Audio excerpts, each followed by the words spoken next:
Trade rumors are escalating as a New York Rangers insider has revealed the Rangers trade deadline plans, and who will be heading out may surprise fans, but who will be coming back in return to the New York Rangers will definitely shock you. We're going to break it all down in this episode of Rangers Digest. But before we do that, a quick reminder to hit that subscribe button. About 68% of you who watch these videos are not subscribed to the channel. So if you want to stay up to date with everything that's happening with the New York Rangers, it's free. Be sure to hit that subscribe button. And shout out to all 6,500 of you who are subscribed to the channel. We're now on the road to 7,000 subscribers. Thank you so much. Your support has been unbelievable on the channel. But before we get into the trade targets, what a crazy game that was last night. Canada, USA falling in overtime 3-2 to Canada. Congratulations to both teams for putting on one of the best hockey games we have seen in at least the last 10 to 15 years. It was incredible. So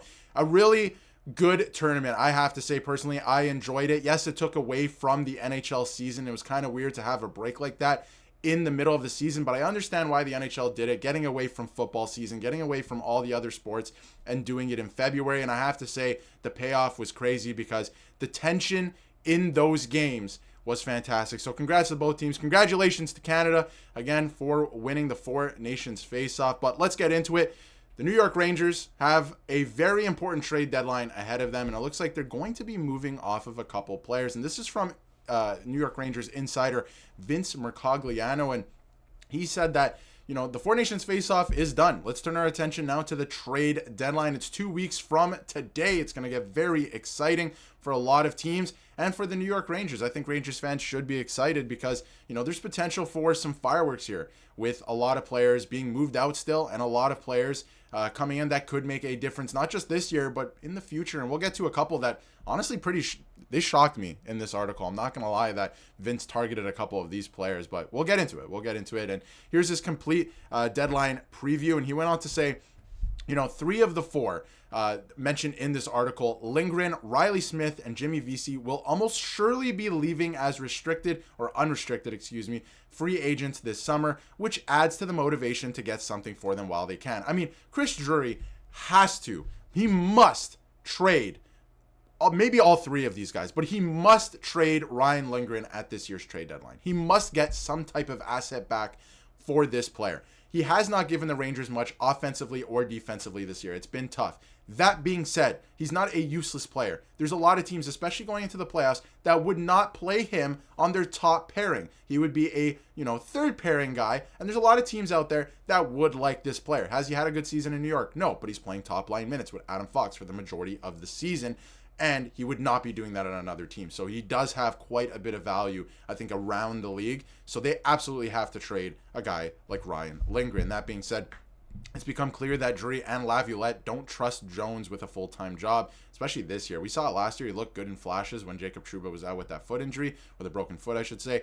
But this year, it's led to mutual understanding. He'll have to go elsewhere for that opportunity. So there's also potential for Zach Jones to be moved as well because they clearly do not trust him as a full-time NHLer this season. And it's a trickier situation with Lindgren, Vince writes, because he's in the midst of his worst season as a Ranger and has far more wear and tear on his battered body than the average 27-year-old. That we've seen. For being 27 years old, this guy, you can see in real time, his body is breaking down because of how much he puts it on the line for this team. So all the respect in the world to Ryan Lindgren. I've said it ad nauseum on this channel. I love Ryan Lindgren. I think he's done great work for the New York Rangers.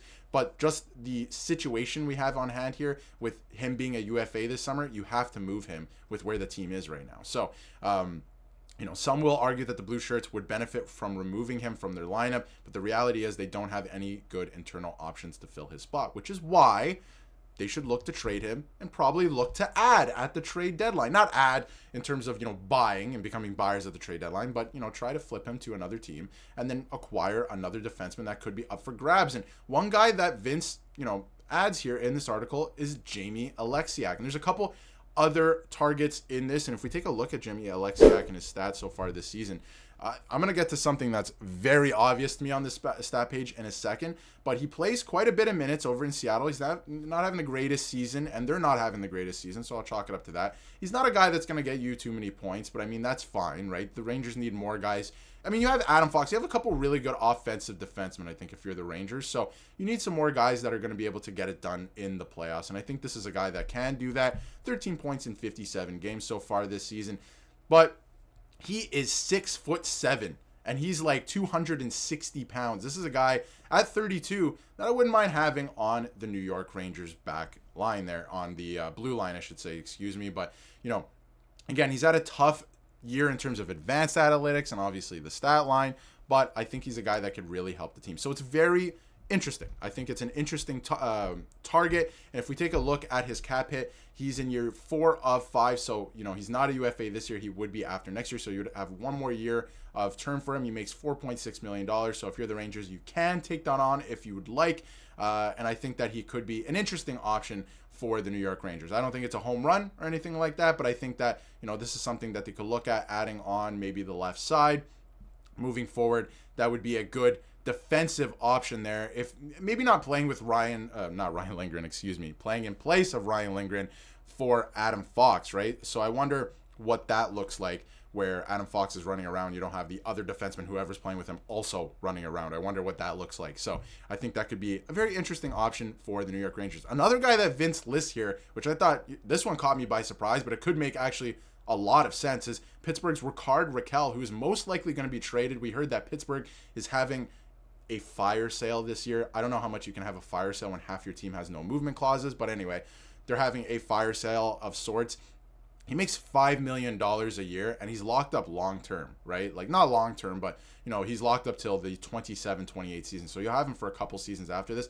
At $5 million with the cap going up, this could be a really good value deal for the New York Rangers if they were able to get this player, especially if they're flipping guys like VC, Lindgren, right? Zach Jones at the deadline. You're going to get some assets there, so you can flip them to get a player like Ricard Raquel. I think this could be a good option moving forward, and he's a little bit younger than some of the guys, you know, you have there in Zibanejad, in Panarin, right? So I think that it could be an interesting option. He has 25 goals and 23 assists so far this year, 48 points in 56 games. He's having a great year, right? He's almost a point-a-game player, so again, another option, he mentions Nick Schmaltz, but from Utah, but I wanted to focus more so on Ricard Raquel in this video, and 48 points, like I mentioned, in 56 games. He is a minus 14. Listen, Pittsburgh, not great. Not a great team, right? But he plays a ton, and he plays in different situations. He can also play on the power play. I'm not sure if he would play on the Rangers power play, but this is a guy, you know, 5-on-5 that could potentially get it done for the New York Rangers and could be another option. And again,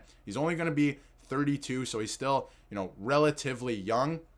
You would be getting older to a degree, but I think it's an interesting option that they should probably look at, especially for that dollar amount, because again, he only makes about $5 million, or he makes exactly $5 million for the next 3 seasons after this one. So you would have him locked in until he's 35. So that could get a little bit dicey, especially with just acquiring JT Miller.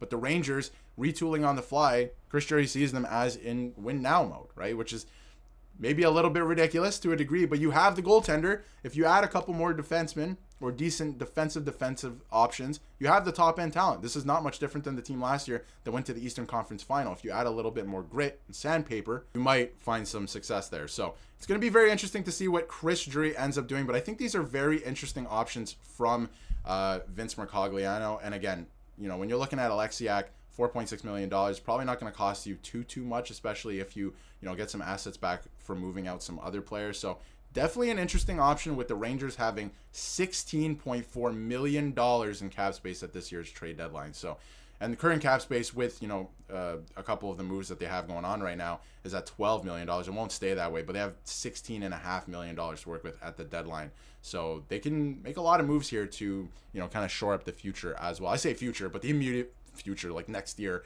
and the year after that, to try and go out and win another Stanley Cup. So it's going to be interesting to see what Chris Drury has, up his sleeve at this year's trade deadline. But I think those are some interesting options. Let me know what you think about Jamie Alexiak. I think he could be a pretty good option for the Rangers back there. I don't think it's perfect, and I'm not in love with the salary cap, how much he makes. And let me know what you think about Ricard Raquel. I think for $5 million, I know he's a little bit older, but this is a guy who could probably help immediately. So let me know what you think in the comments, and if you haven't yet, hit that subscribe button so you can stay up to date with everything New York Rangers.